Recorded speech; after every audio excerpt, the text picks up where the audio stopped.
Continúa la mañana en este primer día de 8.8 de nuestra conferencia de ciberseguridad favorita, regalona la leyenda, como dijo recién Hopiker en esa maravillosa conferencia que acaba de tener. Me encanta el tono que tiene, un tipo que no tiene ningún problema en decir lo que tiene que decir y cómo lo tiene que decir, es muy entretenido en eso. Continúa la mañana, nosotros aprovechamos de, bueno, mostrar un poco, me vine a aprovechar de cambiar un poquito la polera, esta es la polera de este año, que como pueden ver es bastante contingente, dice... Viví la pandemia, leyenda. Cualquier persona que se ponga esta polera va a sentirse como el día de hoy nos sentimos todos los que estamos detrás de este tremendo evento de ciberseguridad. Y justamente porque queremos estar en familia, trajimos a alguien de la familia. Queremos conversar con alguien que es parte del comité académico de 8.8, que es parte de la organización. Este año ha estado un poco más complejo para todos, ha estado un poquito medio alejadito este año, pero vuelve prontamente. Pero está acá, está en la pantalla, no podía perderse la oportunidad de estar junto con nosotros. Él es el hombre que es el líder de Arsenal, que es donde se escogen las nuevas herramientas open source en Black Hat. Y bueno, está acá con nosotros Maxi Soler. Maxi, ¿cómo estás? ¿Qué tal? ¿Cómo andan? Buen día, buenas tardes, dependiendo de donde estén ubicadas.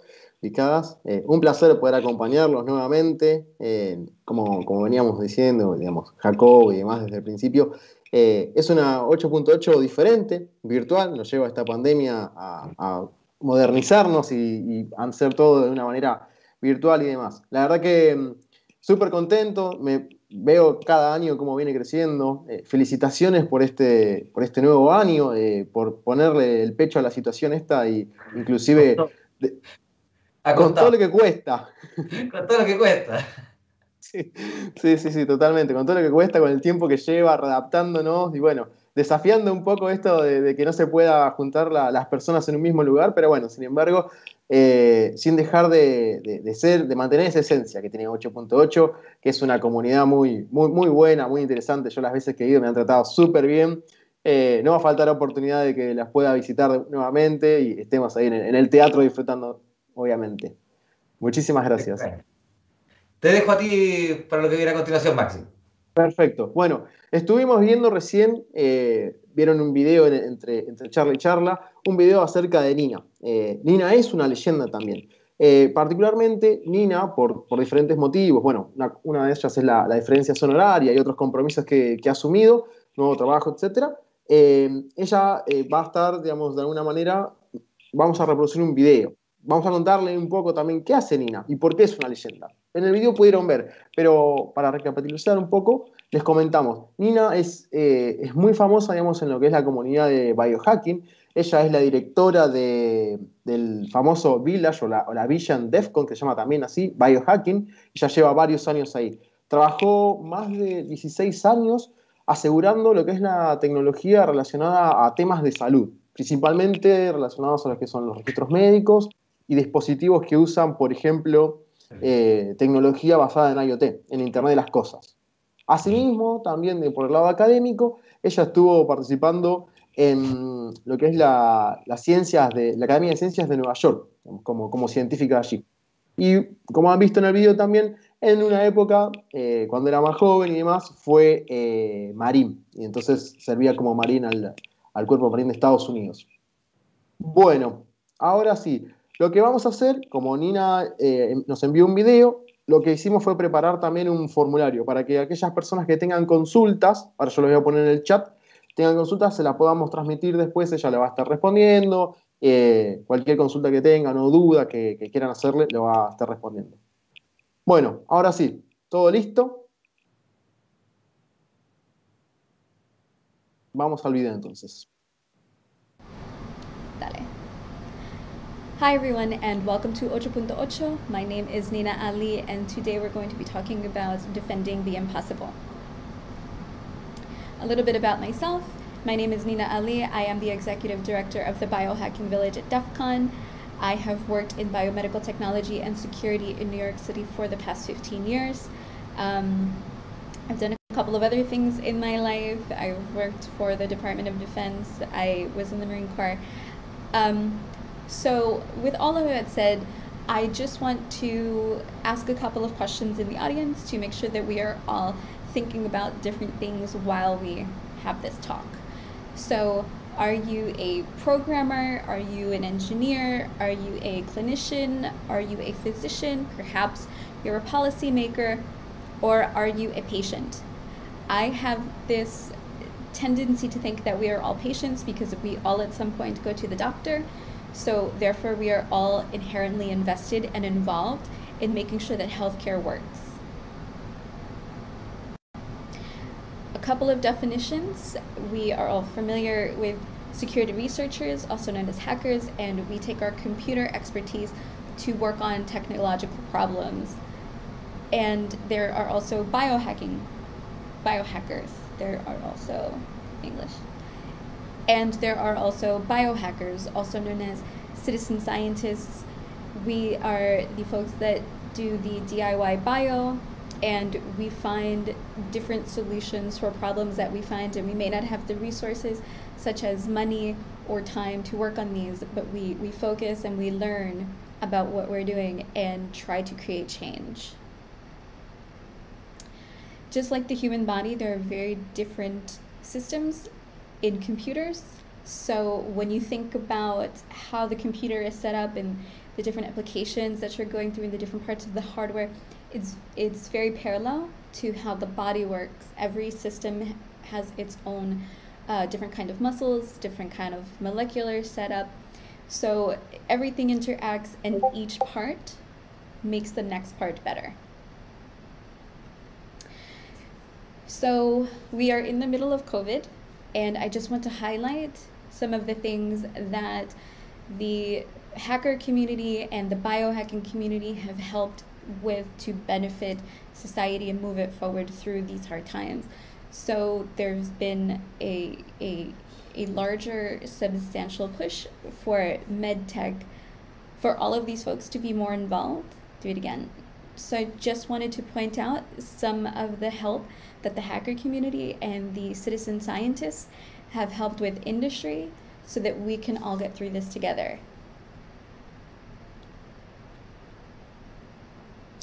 And a couple of things to remember as we keep going on. There has been exponential growth in the healthcare system, especially now because we are doing more of the digital medicine, and there's a human at the beginning and end of all of these workflows. Technology is not industry specific. We can all go on overstack.com and pull a line of code out and put that into any of the devices, the software, the programming that we're working on, and move forward from there. And also, I tend to think that people think healthcare is just about the patient and the physician, but there's so much more to that. In the facility itself, you also have to concern yourself with water, electricity, the internet, infrastructure, finance, and transportation, because that does also play into it.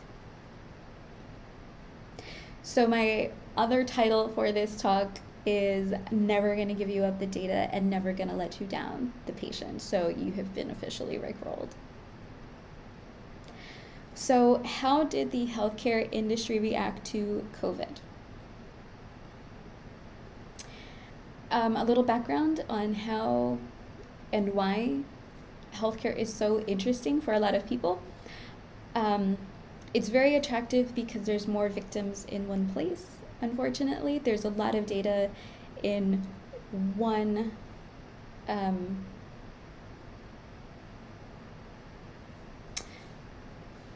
So why are hospitals so interesting and attractive for criminals? There's a lot of information in one place. I'm going to change that.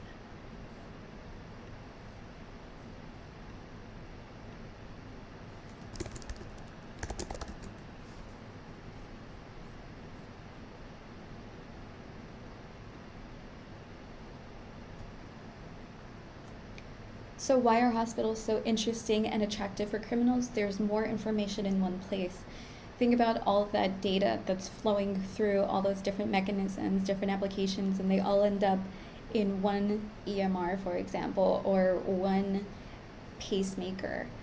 So who wants this medical data? Everyone wants this data. The physicians want the data, the patients want the data, banks, life insurance.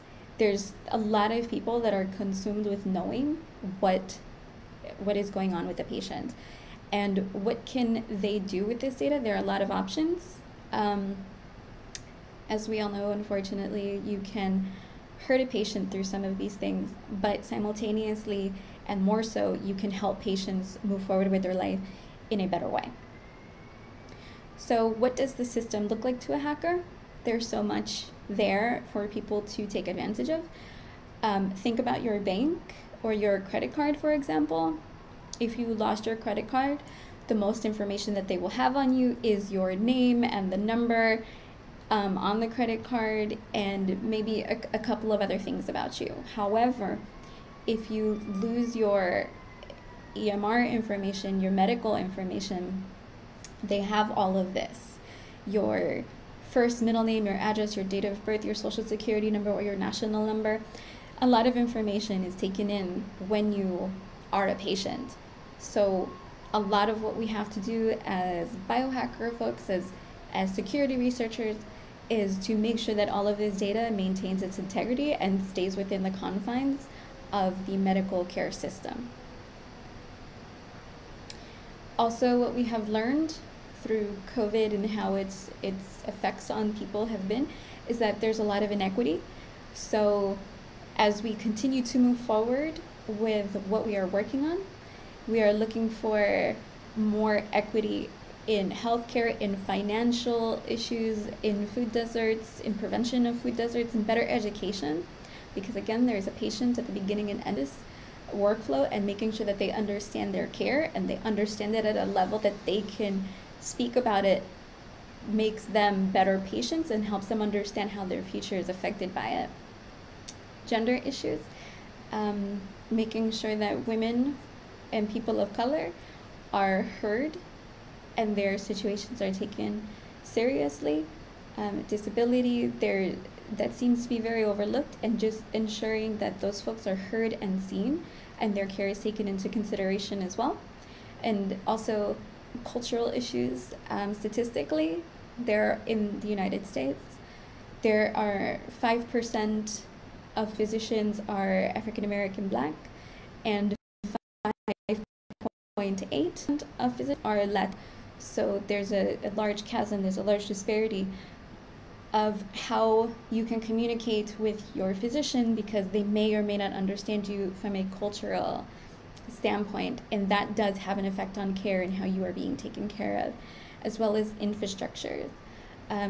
Because we are moving more toward medical being digitalized, ensuring that you have adequate internet so that you can connect to your physician is a very big deal, and that's happened in quite a lot of countries. So how are we moving on with COVID being currently taking place? We are moving again more toward digital medicine and telehealth. So it was a blossoming field right before COVID, and as soon as COVID hit and we couldn't necessarily go to our physicians, it became a major big deal so that people could still continue their care and that they could be taken care of.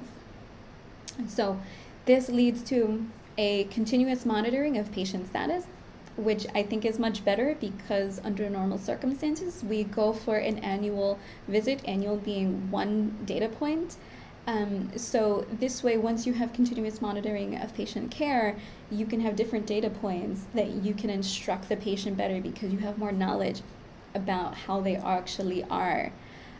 Ease of use for patients, something I continue to talk through with people is we are building technology for 4 different generations, building for baby boom generation who did not grow up with computers. We are building for Gen X who were brought up with computers, however there was no security. We are also building for Gen Z who got computers with security, and we are also building for the millennials. So we have to build those things, the applications, with all of these generations in mind because we are still all in the workforce and we are still all very much patients. Digital medicine has also democratized care. People can see their physicians now without having to take days off, without having to go for the very long transportation visits to go see them. And so again, when you are building your applications, when you are building resources for folks, these are things to think about. Also, there's a link, please read that. I think it's very good. With clinical trials, traditionally, they have not been very diverse. In America, I believe it's 70% of clinical trials have been based on cis white men, and that medication is also then given to women and people of colors and trans folks and things like that. And that creates, that's yet again, that's another chasm. But with digital medicine being more involved now, we have the opportunity to enhance these trials by caring for people at home and asking them various different questions, because technology has given us less barriers and ways to reach people in their homes, on their daily lives, and getting that data into the trial and better realization in longitudinal data and real-time insight with larger cohorts of study.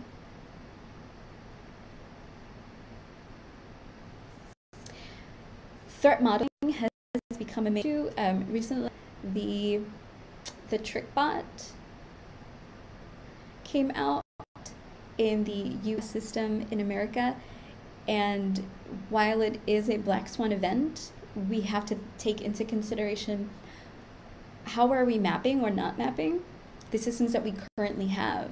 So do we have anything mapped out? And if not, how can we get started? Because we need to know where our assets are, and because it's a 365-day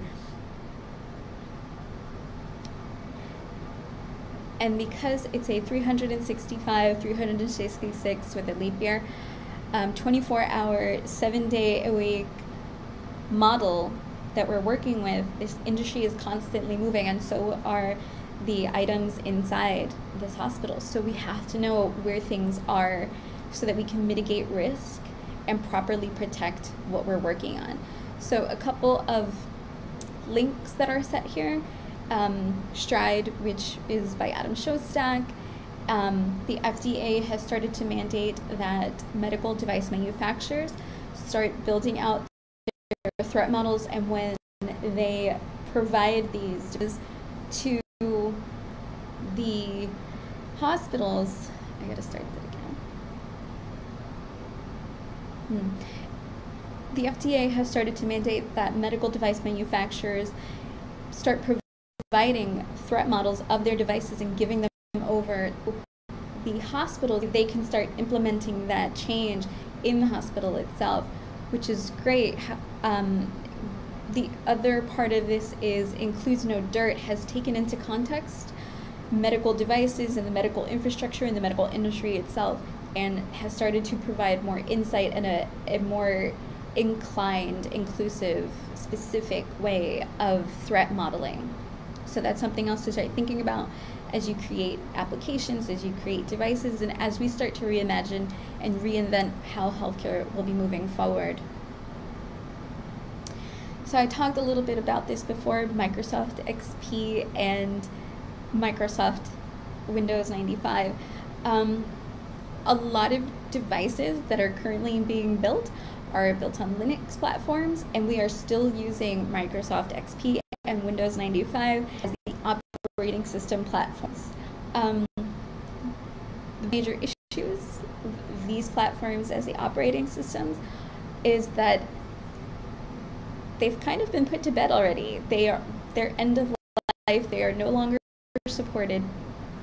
However, it's hard for the industry to from it because many of the applications that they're built, that the devices are built for, work specifically with these. So there is a movement to perhaps move all the medical devices and the electronic medical records to the cloud. That is still being worked on because there's a lot of detail that goes into this situation. Recent issues that came up with Microsoft is that Microsoft XP, the source code was released, and that creates a lot of problems just in general for a lot of areas that still work from XP. And also TrickBot was recently found in the UHS system over here, as I said before. And about that, Microsoft took back command and control of their code so that they could disable the IPs and work on this to better be a resource for the industries that might be under attack from this. This is still a story that's in progress, so we will have to keep up, catch up with it and see what happens.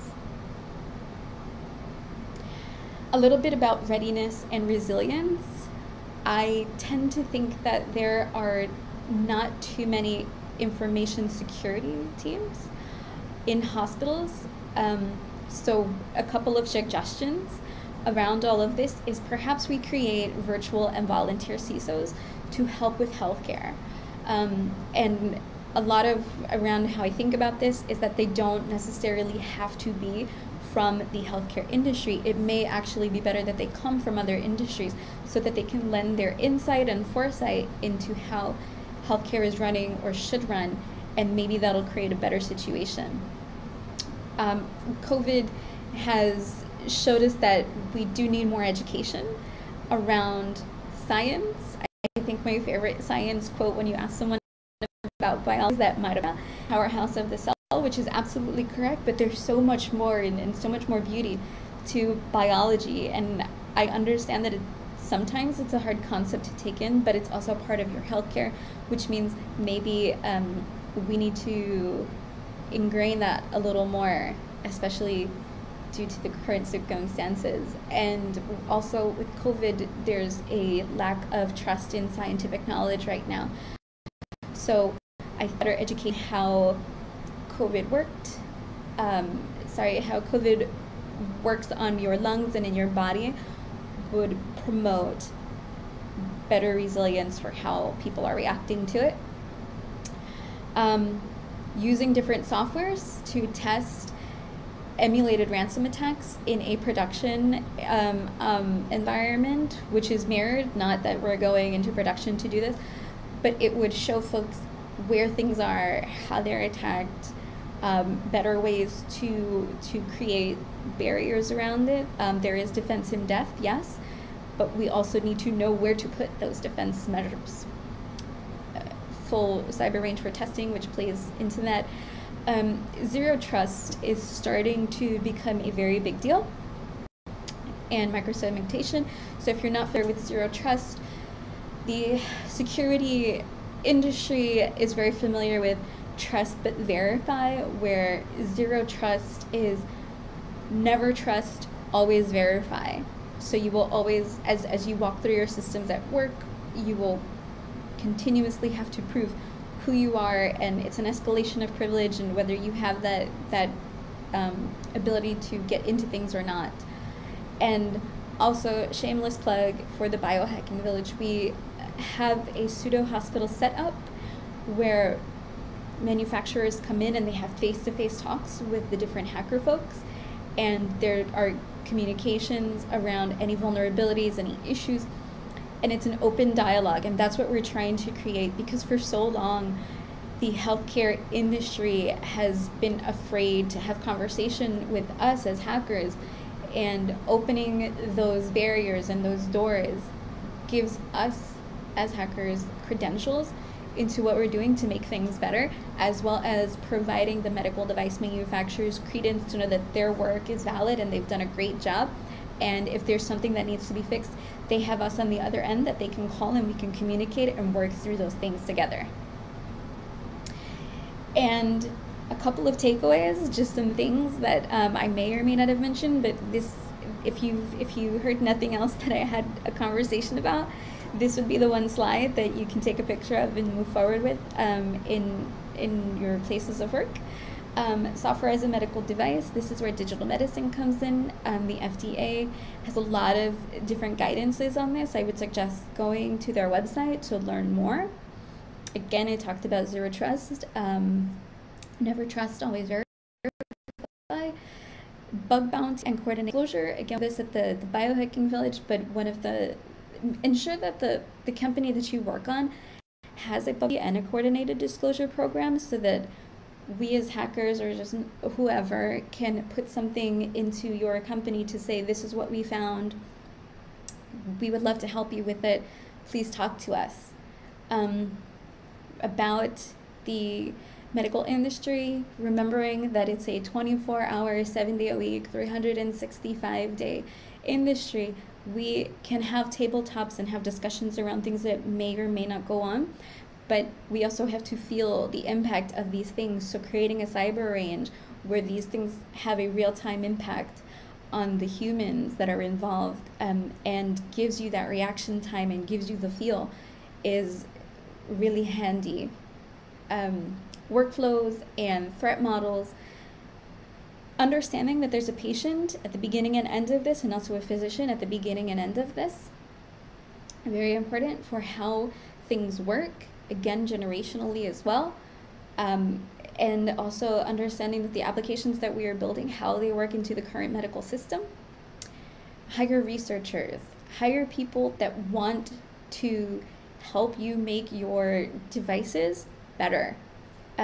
Post-incident legislature, there are currently none. So what I mean by this are, if a patient, so some things that we work on at different conferences, whether it be at the Biohacking Village or at CyberMed Summit, which is run by Christian de Methenjof-Telly, a lot of things are not made aware of the technology behind what's in the medical devices, such as an insulin pump or a pacemaker. And with that said, when they're working on a patient, they may think that something happened with the patient rather than something happened with the technology that they're using. And instead of taking the device that may have interrupted care for the patient, they may just re-image it rather than going back and scoping out the issue and saying what happened with this in particular. And it may not have been anything, but just to ensure that they've covered everything. We, current state, do not have legislature or any mandates that dictate folks to do that, but future state, it may be something to do. Other than that, global initiatives that may be important, patient pertinence, again, protection of patient data, so important. It scopes out into so many different industries and how it can hurt a patient. Worldwide, there are different initiatives that countries are taking. So China has One Belt, One Road, China 2020, where they are pulling out data to ensure patient safety, privacy, data culling, and also how to better the health of that community, as well as Saudi Arabia. And the UN, the United Nations, has sustainable goals where they're trying to either bring up the percentage of people going to their healthcare provider and getting care, or perhaps lowering HIV status in the world. Literacy, as I had conversation about before, just making sure that you as a patient, as a physician, as an engineer, as a policy person, understand the breadth and depth of the medical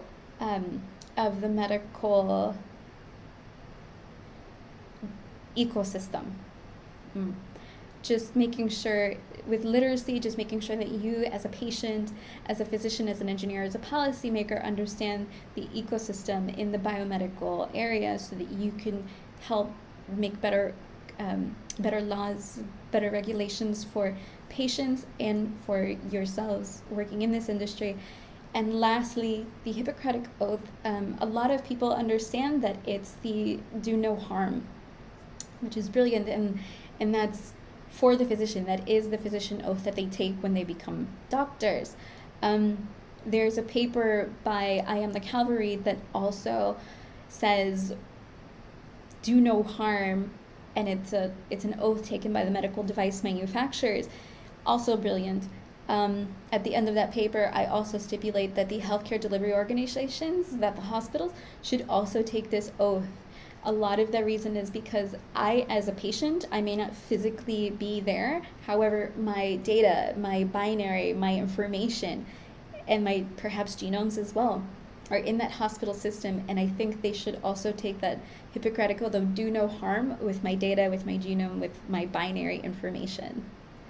So thank you so much for coming to this talk.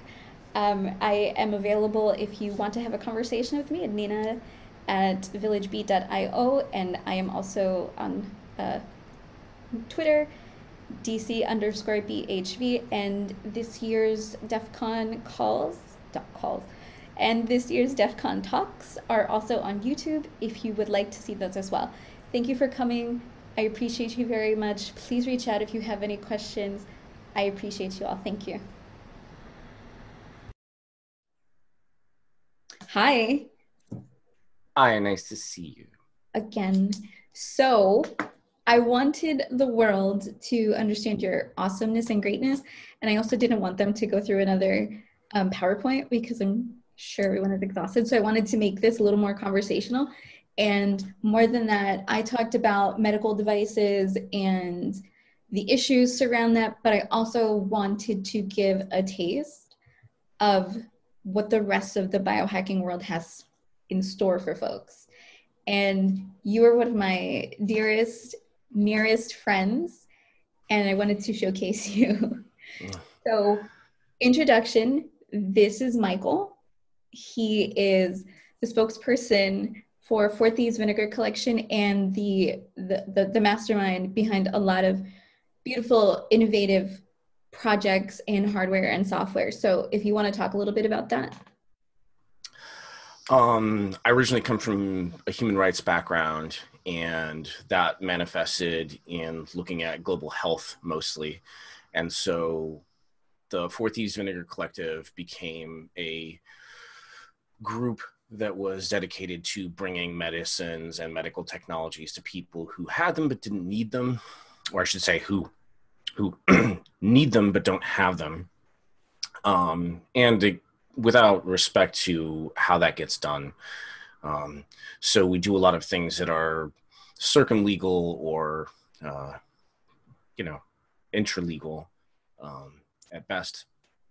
And so that includes trying to hijack existing medical devices, making clones of existing medical devices, manufacturing medications, and finding ways that people can do this themselves without need for infrastructure or support from institutions.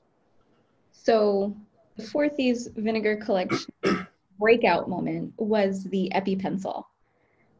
Yeah, that was when we started getting a lot of light on us, yeah.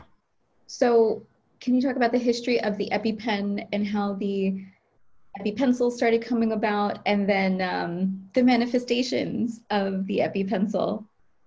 Yeah, it's all really quite silly, in fact, because the administration of adrenaline to suppress attacks of anaphylaxis or asthma or any number of other things is very, very old. I mean, this is, technology that's been around for decades and decades and decades. And it's a fairly simple thing. You merely take some adrenaline and you give it to somebody via an intramuscular injection. It's really hard to get wrong.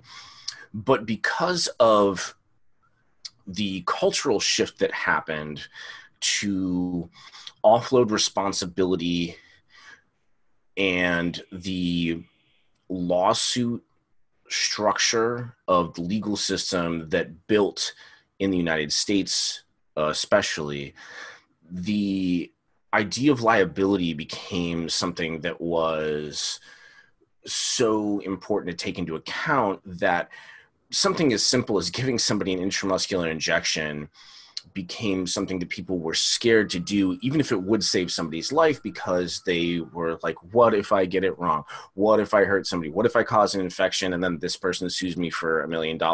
It's better to just let them die, because then it's not my fault for making an active decision to intervene. And the logical but rather unfortunate next step that occurred was that somebody said, well, let's automate the process. And again, this is a natural thing that you see a lot in medicine in terms of like Good Samaritan laws and participation, where what you do is you say, okay, if you automate this process, then liability sits on the manufacturer of the device. This is something with which you're more familiar than maybe anybody. And you see this phenomenon where the automation isn't necessary. The automation is a function of like social problem and legal problem, right? And so the EpiPen was designed, I guess, I mean, this was also several decades ago. I think it was first done, I don't know, it was quite some time ago. So it's a very long established technology. The difference is that because of, again, the sclerotic backward nature of the US legal system, that got built into intellectual property. And so the auto-injector that they built, that particular one, is covered under intellectual property law and can't be replicated by generic manufacturers. It got approved because they had the money to push it through, and Mylan did a good job of doing that. And then they proliferated. And it was fine for a long time because everybody who, not everybody, but most people could afford them, and it wasn't terribly unreasonable the price they were selling them for. And then Mylan Pharmaceuticals kind of took the lead the same way Turing Pharmaceuticals did and said, well, there's no law saying I can't be predatory with my pricing practices, so let's jack up the price. And that's when it went up to $600 for a set.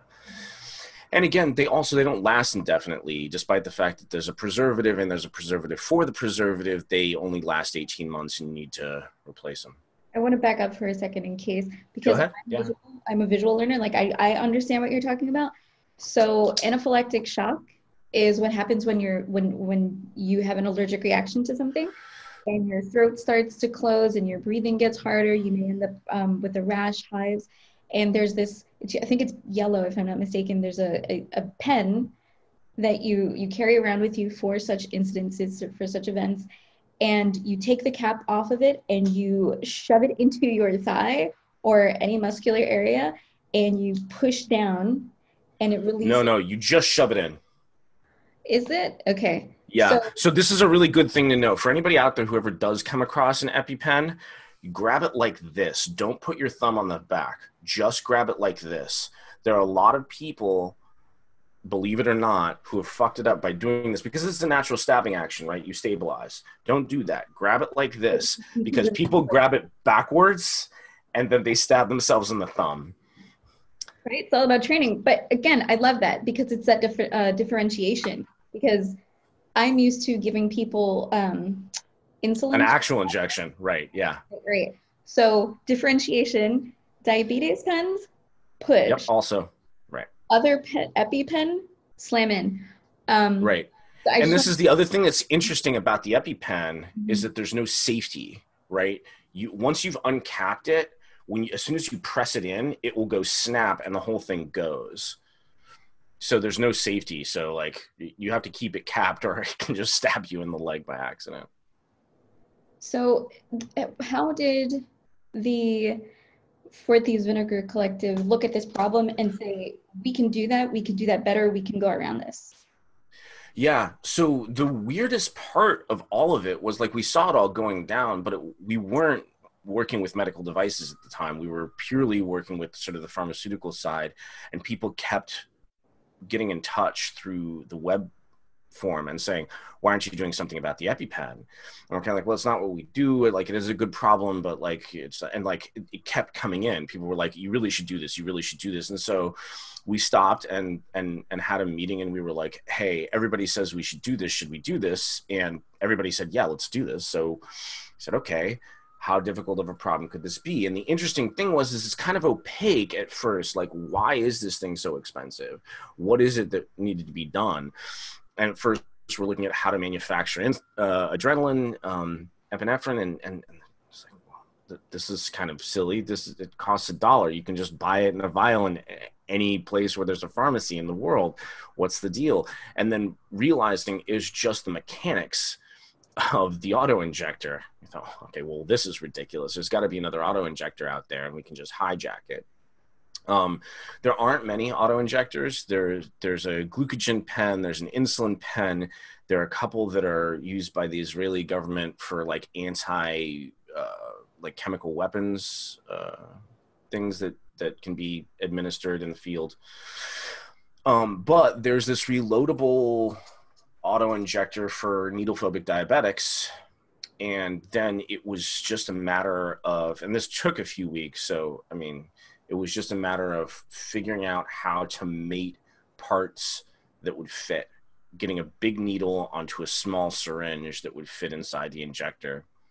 And then providing some documentation, which is, of course, like the most important thing. So a perfect segue. So I think when people look at biohacking, the first thing that they think about, because it's easily accessible, right? Those RFID chips, the NFC chips, because it's a lot of things. It's instant gratification. You literally have technology in your hands, whether it's the magnets or the chips themselves. But there's so much more to biohacking. And Yes. just to push on the NFC RFID a little bit further, pacemakers also have those tags inside so that they can be identified. And I think a lot of people don't recognize that. So just, I would love to have that conversation with you about what's biohacking to you, because we both have very different definitions of it. I think everybody has a different definition. And of the various definitions that are out there, my favorite, or one of my favorites at least, is the one that Left Anonym gives. And Left says, the usage of technology for the improvement of quality of life. And I think that that is a really good blanket statement, because it really shows how much it really encompasses when we think about technology and biology and the way they interact.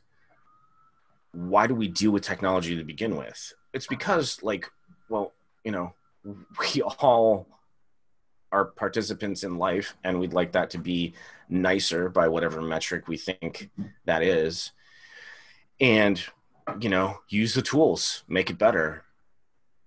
So that one I like as a starting point, because it basically includes all technology ever developed.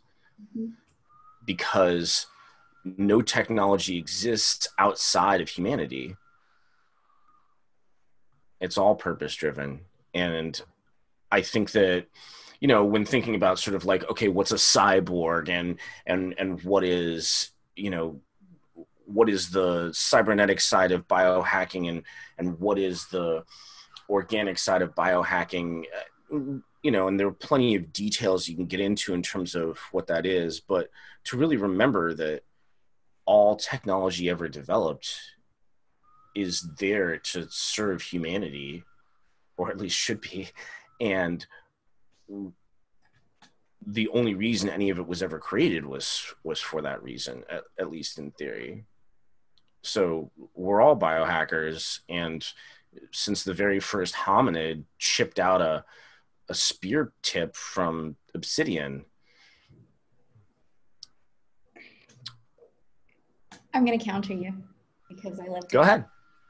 You you brought in technology, and I don't necessarily agree that it has to be with technology, because sometimes it can just be that knowledge, which is not necessarily tangible, not something you can hold, but it's something you can take in. So like at the Biohacking Village, one of the premises that we work off of is improving knowledge, improving patient care, improving better technology, and doing all those things. And that's why when people ask me, so what's biohacking, I will never reply. My question always is, what is it to you? Because I need to know a lot of people's starting points, so that I can say, yes, you are absolutely right, because this is what you think and whatever. And then add on my frame of reference to it as well.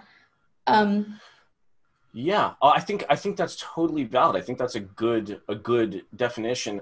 I would even go so far as to suggest that I think that those two definitions aren't in conflict, because arguably written word is human created technology. And so when we talk about information and language, that's something that, while it might be something that's organically developed rather than an artifact of abstract thought, that still we're utilizing something that is, while not perhaps uniquely human, something that is an important center point of humanity. I think a lot about how the community interacts with each other, but the community to me is very broad, because when I start every conversation, when I give a talk, it's always who's an engineer, who's a physician, who's software, who does what, and who's a patient, and like one or two people will raise their hand that they're patients. And that's not completely true, because we're all patients. We're all patients, exactly. Yeah. That data point, that one data point per year, if nothing else. So I keep looking over here, because this is where I keep my brain thoughts. I have a blackboard that I work off of, and I feel like I have mine on this side. Right. So I feel like we as citizen scientists, we as hacker folks, right, researchers, whether it be in security or biologicals, we have to broaden the community that we work in, as in absolutely more fellowship, because at the end of the day, we have to work together to do better creation, to formulate better tech, and to improve everybody's life. Yeah. And I think that this exact point is not stressed enough, because there's this really paternalistic kind of old school mythology that is pervasive from Silicon Valley, of like the lone genius white guy who comes up with a brilliant idea and sets the world on fire. And we all know that that's a false narrative. That doesn't happen. Great things happen because people get together and work together and develop ideas in concert. And the only way that can happen is if we do everything we can to support each other and to connect people. Nothing happens without all of that. I love that. I'm particularly fond of when people are like, oh, well, who's on your team? And they don't really want me there. And I'm like, no, we want everybody involved, because just any tech, doesn't matter what kind of tech it is. Even if it's a watch, you still have to have that human interaction to say, how does it feel? Does it fit well? How does it look when you use it? Normal everyday things. But when we're talking about biological anythings, because there's a human at the end and the beginning of this, because it's right. At least for like medical devices, it's physician, patient, physician, patient. And then if it's the biohackers, it's whoever we're working with in ourselves, because we primarily work on ourselves to ensure it works. Safety, yeah.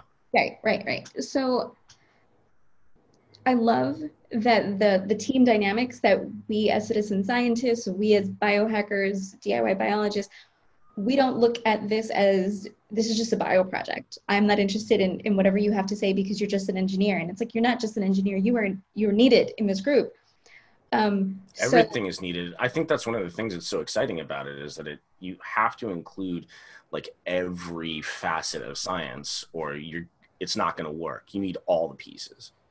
Okay, expanding on that. So because a lot of us are self-taught, I think it's just so much more dynamic, because it's I learned a thing. I either saw it on YouTube, or I read it, or I tried it. Can I replicate it? can I make that same situation happen again and again and again? And then we learn about specificity and sensitivity and ensuring that whatever we're working on can carry that all the way through the same way that medical science does. And I love that our community can get to that level and be on par and say, we did a thing. Oh, and not only that, but we do it better and faster and cheaper and more efficiently. And that's sort of the magic of the sort of countercultural structure that we've managed to build, where we can say, look, we can use all the same tools that MIT and Harvard use, and we can do it for 100th the price, and we can do it at twice the speed. Who do you want to talk to? Take your pick. We're here. I love that we do that. I love that we do that simultaneously. It's how do we get more heard? I don't even know if that's a real sentence. How do we get heard more? How do we get better heard? Well, yeah, I think that's a big thing. And I think, like, even the fact that I said it that way of like, oh, MIT does this, as though this were some like appropriate comparative, when it's really not, when really it should be like, we're cool and you should recognize this without having to like say, oh, the authority figure that you bow to, we're just as good or better. I think that it needs to get to the point where there's more broad recognition that we as a community do what we do as we do it. Yes. And it's just like, here we are, we're doing stuff all the time, and it's amazing things that everybody is doing, and you just need to get on board. I have 3 questions that I try to ask everybody that I have interviews with. Okay, I'm ready. But answer in one sentence. 1 or 2. Okay. All right. What is the hardest lesson you've had to learn through everything that you've worked on? The hardest lesson. Also, I don't prepare people for these questions. So please.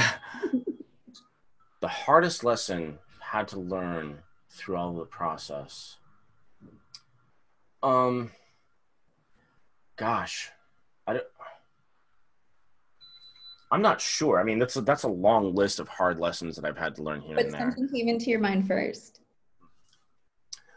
The one that I think of, which I don't think is it wasn't a hard lesson, but it's the most important lesson, is that when you are trying to get a consortium of people to work, when you're trying to do things organizationally, the thing that I think most people neglect, and something that I take a lot of pride in getting right a lot of the time, is that the very most important thing that you need to do in an organization is take care of the people involved. When you are, no matter how formal it is, whether you found a company or whether you have a collective or whether you have some side project that's like a loose organization of friends, whatever it is, before you do anything related to the actual project, the thing you need to do first is you need to make sure that everybody that you're working with is doing okay. And this comes into even sharper focus in, recent times, because everybody's having such a hard time. And you can't get anything done if you're racked with grief because the world's on fire. You can't get anything done if you are dealing with the fact that your pet's sick. You can't get anything done if you're stressed about your car payments or whatever it is. So if as something to pass on, the most important lesson, I think, is if you want to get a project done, you get everybody to sign on, and then you don't talk about the project. You sit down with everybody and you say, what do you need to make life easier?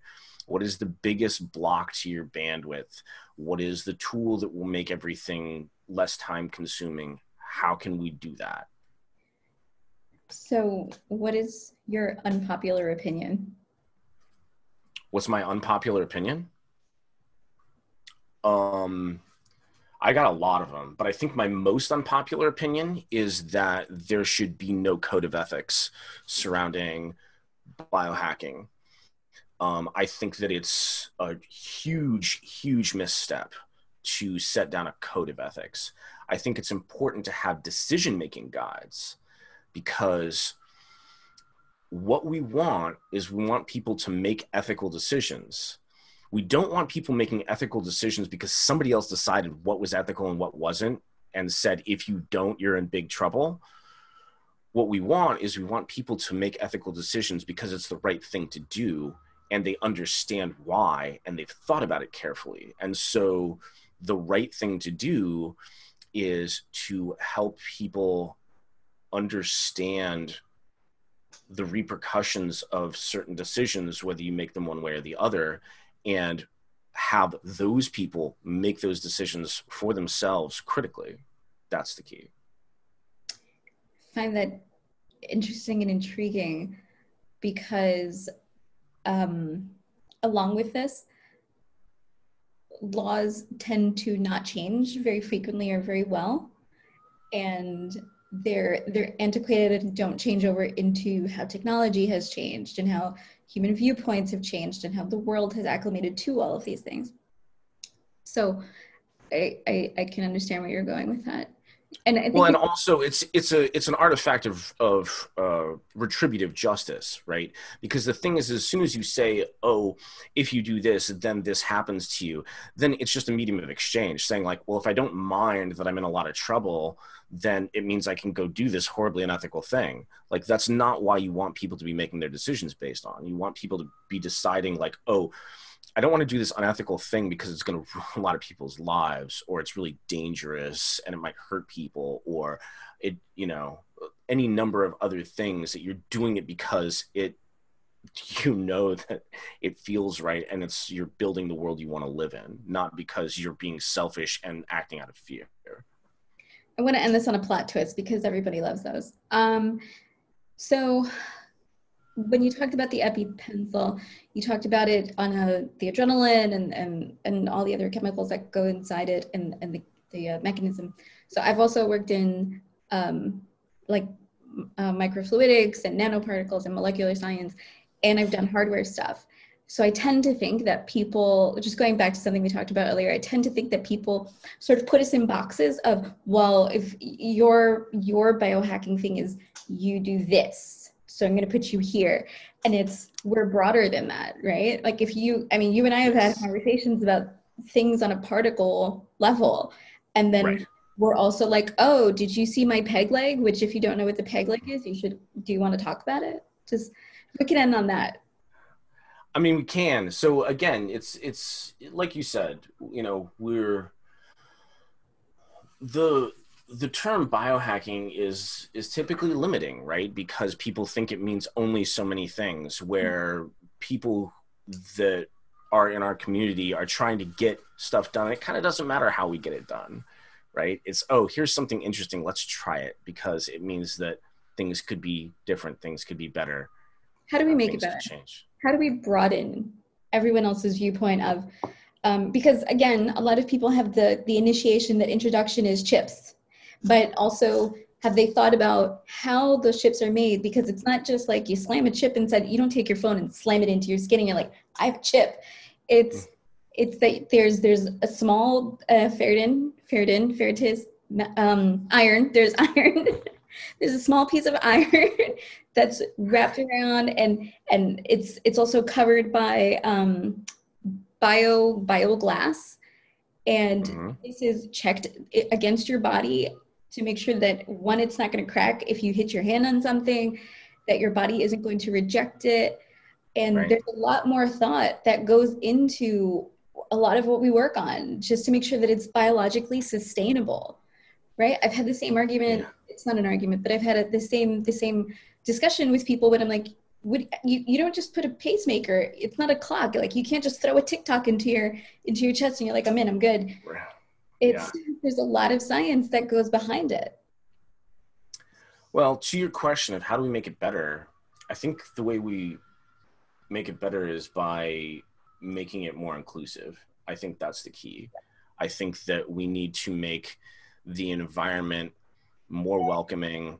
I think we need to make people unafraid to get involved. I think the shift that happened in the computer hacking community in like the late 90s that went from like, oh, let's mess with the noobs and be mean, to if anybody has a question, be gentle, try and make things feel inclusive, try and make people feel welcome, have a good process that we can walk people through, have good documentation so that people can get involved more easily. I think that's key. Technologists, we do not document well. I mean, science. I would take that even further and say, if you do science and don't document, it's not science. You failed. So I tend to equate that. You've seen the Harry Potter movie when he has a book. I don't remember which movie it is right now, but he gets the old book and Ron gets the new book. And in the old book, the kid scratched some things out, and it's like, use 2 cups of whatever it is. But the scratched in instructions say like, don't use 1.5 cups of whatever it is. And he just gets it. He nails every potion. I tell people it's like that. It's you're going to keep scratching things out because you're going to eventually get it all together. And when you scratch those things out and you write margins in the notes, or notes in the margins, you need to share those with everybody so that everybody has those notes. So I do want to end it on this. I think COVID has, like you said, everybody's in their mind space right now, but I think we're also thinking about science and technology more, because we all got sent home and we're working from home and we can't go to the doctor. So now telehealth and digital health have really done something more robust because we had to have that instant turnaround. And now, because of how science has gone, there's that like, what's going on moment. Do I understand it? Do I not? So more people are getting interested in science because they're trying to understand what's going on. And I personally love that shift, that dynamic that's taken over, because now it's not just mitochondria as the powerhouse of the cell. It's, with the coronavirus, corona means crown, and the Latinos knew that, and if you did science, you understand that. So it's a crown, and this is what happens. And I think now that we're going to have this movement, or we have an opportunity to say science is cool, and look at how science has shifted all the things. We can be in a better place, especially with healthcare. And I think about that, especially in the way that I work, because I believe in guerrilla warfare and all things. When you are beset with a set of obstacles and suddenly there are all these things that can't be done anymore, how do you use your weaknesses as strengths? And I think that in such a global crisis, like, that needs to be the mentality, or we're all just going to crumble. I'm going to leave it there because that's something to think about. So I love you. Thank you for being with me. And si hay preguntas, email us. Thank you so much. Thank you.